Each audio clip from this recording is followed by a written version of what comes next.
Hello dear students. તો આપણે ગઈકાલના લેક્ચરમાં જે વાત કરી હતી તો એની અંદર આપણે એ જોયા હતા કે કેપેસિટરમાં જે એનર્જી સ્ટોર થાય છે તો એ કેટલા ફોર્મમાં એનર્જી સ્ટોર થાય છે એના ઇક્વેશન વિશે આપણે કાલે વાત કરી હતી.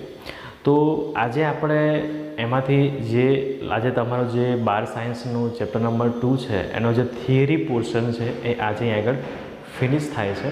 તો હવે જે ન્યુમેરિકલ બાકી છે ઉર્જાના ફોર્મવાળા એનો લેક્ચર તમને કાલે જોવા મળશે. તો આજે આપણે શું જોવાના છે, તો આજનો આપણો ટોપિક છે વિદ્યુત ઉર્જા ઘનતા. ρ E એનો સિમ્બોલ છે. તો ડિયર સ્ટુડન્ટ્સ, આની આગળના ચેપ્ટરમાં બી આપણને આ ઇક્વેશનનું બહુ કામ લાગવાનું છે, તો ખાસ ધ્યાન રાખજો. તો હું તમને એ વાત કરાવું કે વિદ્યુત ઉર્જા ઘનતા કહેવાશે કોને, તો કેપેસિટરની બંને પ્લેટો વચ્ચે એકમ કદ દીઠ સંગ્રહ પામતી ઉર્જાને વિદ્યુત ઉર્જા ઘનતા ρ E કહે છે. તો ડિયર સ્ટુડન્ટ્સ, ધ્યાનથી આગળ સમજો. તો અહીંયા આગળ હું તમને સહેજ ફિગરના ફોર્મેશનમાં સમજાવું કે અહીંયા આગળ આપણે જે કાલે ભણી ચૂકેલા હતા એમાં આ પ્લેટ અને આ પ્લેટ જે મારી પોઝિટિવ નેગેટિવ અને નેગેટિવ, મને યાદ છે કે જે એનર્જી છે એ મારી સ્ટોર કયા ફોર્મમાં રૂપે થાય છે, તો એ મારી ઉર્જા છે એ મારી વિદ્યુત ક્ષેત્રના ફોર્મમાં રૂપે પોતે ત્યાં સ્ટોર થતી હોય છે. તો અહીંયા આગળ જે તમારી એનર્જી સ્ટોર થાય છે તો એ વિદ્યુત ક્ષેત્રની અંદર છે.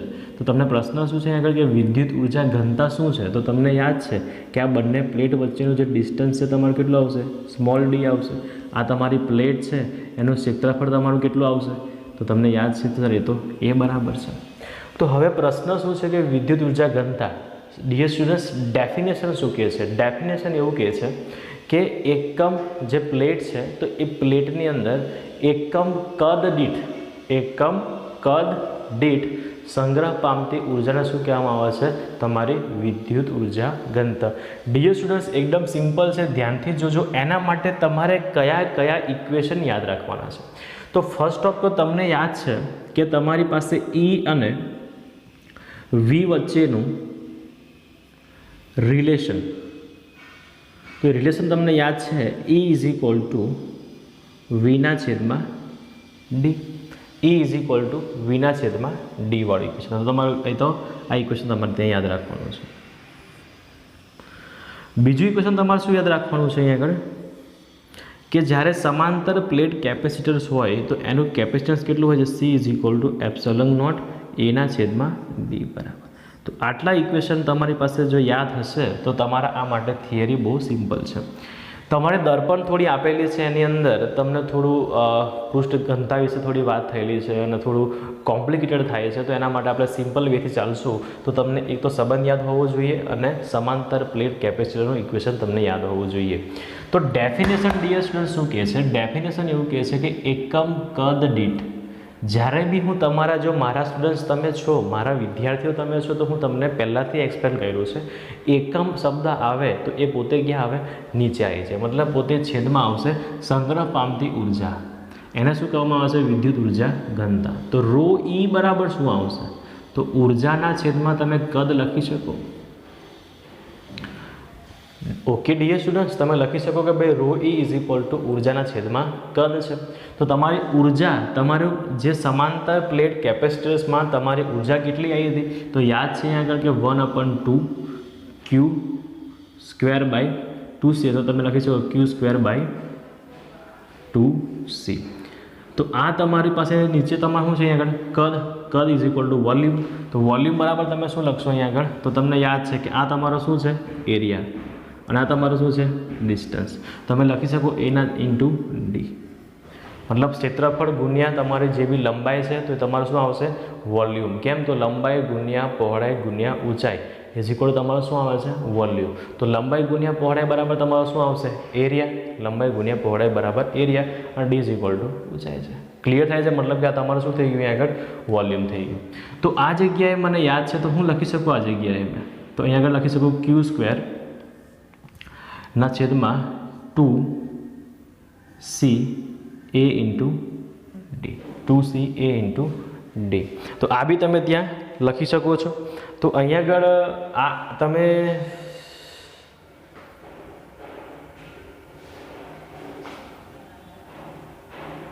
ક્યુ સ્ક્વેર બાય 2C ના છેદમાં AD. તો હવે શું કરશો આ જગ્યાએ તો તમને યાદ હોવું જોઈએ કે ભાઈ ક્યુ બરાબર શું લખી શકાય આગળ તો C square into V square ના છેદમાં 2CA ઇન્ટુ ડી. તો અહીંયા આગળ ડીયર સ્ટુડન્ટ્સ તમે આ જે C છે એમાંથી આ C શું થઈ જશે પોતે કેન્સલ થઈ જશે. તો તમારું ઇક્વેશન શું આવશે rho E is equal to CV square ના છેદમાં 2AD. ધ્યાન રાખજો અહીંયા આગળ.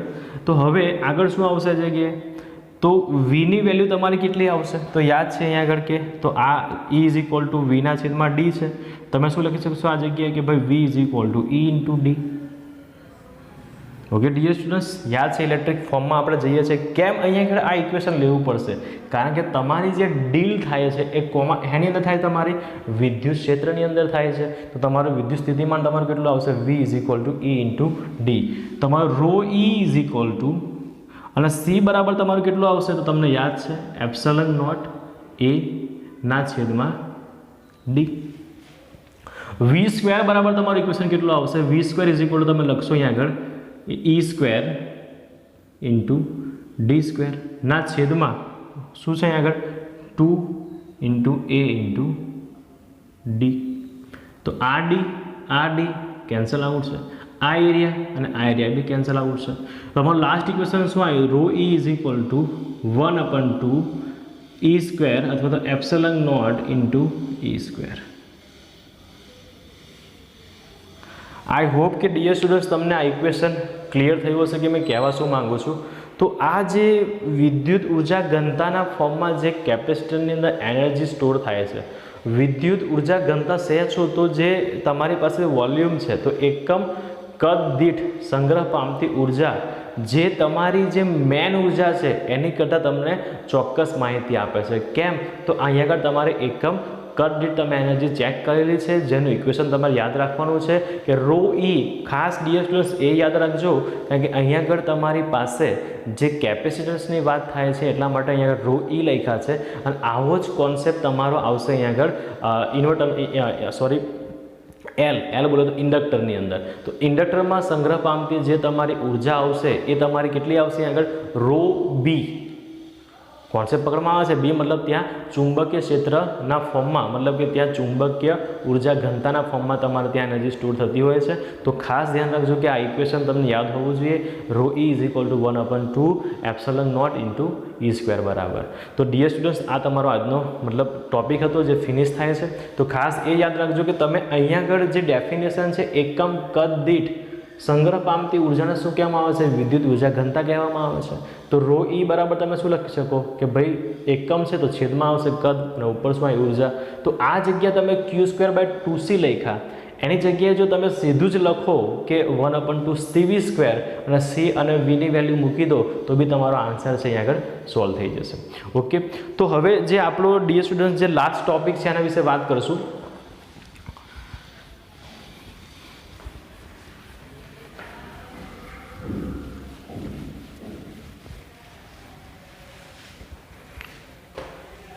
તો આપણે એ તો ભણી ગયા કે એનર્જી સ્ટોર થાય છે અને એનર્જીના ઇક્વેશન બી જોઈ ગયા આપણે. ઇક્વેશન યાદ છે કે ભાઈ U is equal to Q square by 2C U is equal to 1/2 CV square U is equal to 1/2 Q into V.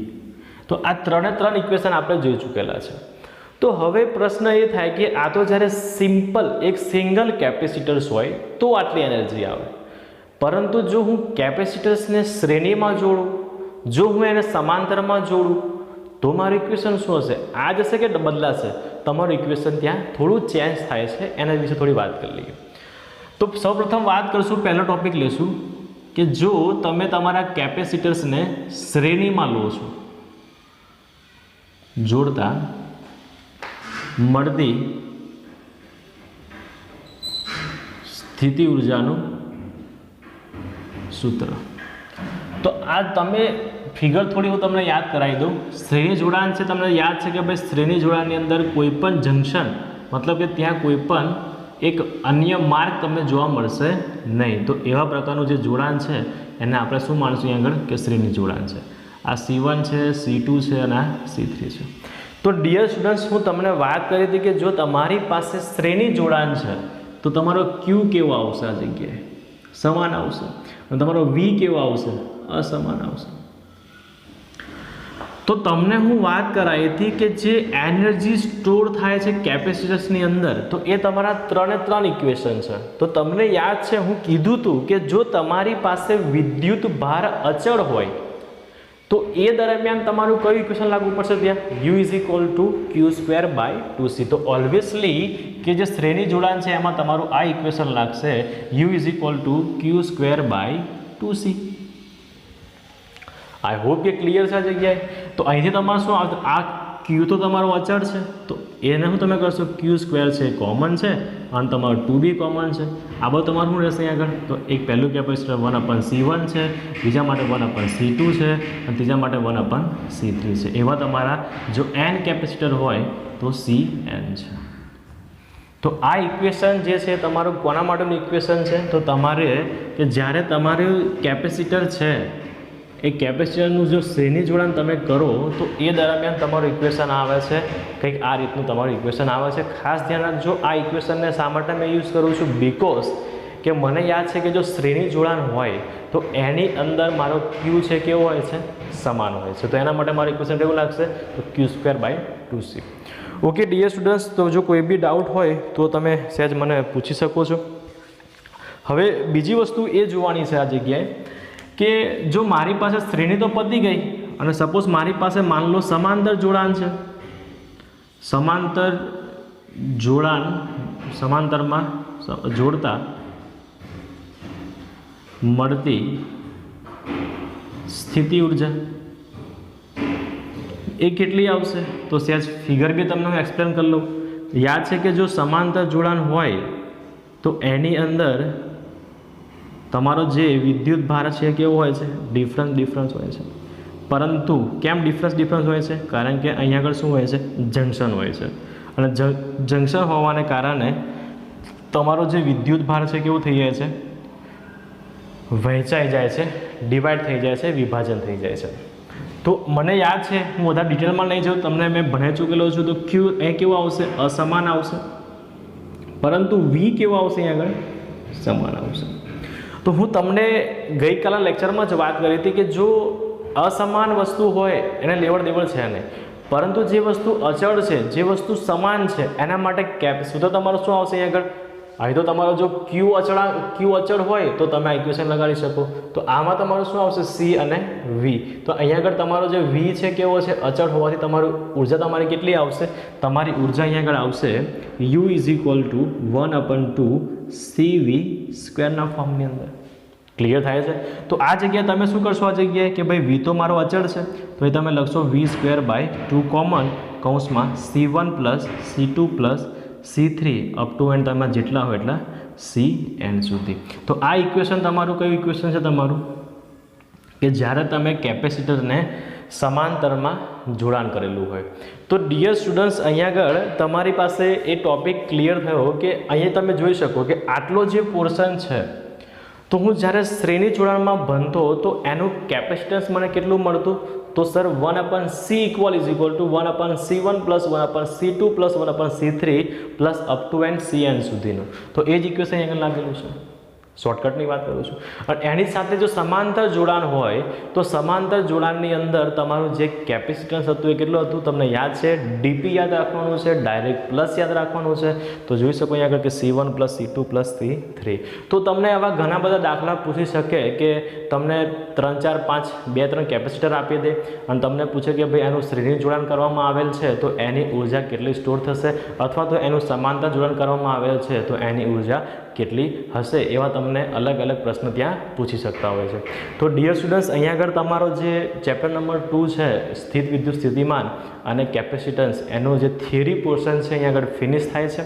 તો હવે આપણે એના જે એક્ઝામ્પલ છે એનો તમારો જે નેક્સ્ટ વિડીયો હશે એ એક્ઝામ્પલ બેઝ હશે. તો દરેક વિદ્યાર્થીને જો કોઈ બી ડાઉટ હોય તો હું ખાસ રિક્વેસ્ટ કરું છું કે તમે મને પર્સનલી મેસેજ કરીને બી પૂછી શકો છો, અથવા તમે કોમેન્ટ બોક્સમાં કરીને મને ત્યાં પૂછી શકતા હોય છે. જો તમને આ લેક્ચર પસંદ આવે તો જરૂરથી લાઇક કરો, શેર કરો અને તમારા આજુબાજુના વિદ્યાર્થીઓને બી થોડી હેલ્પ થાય એવી જ આશા સાથે હું તમારી સાથેથી વિદાય લઉં છું.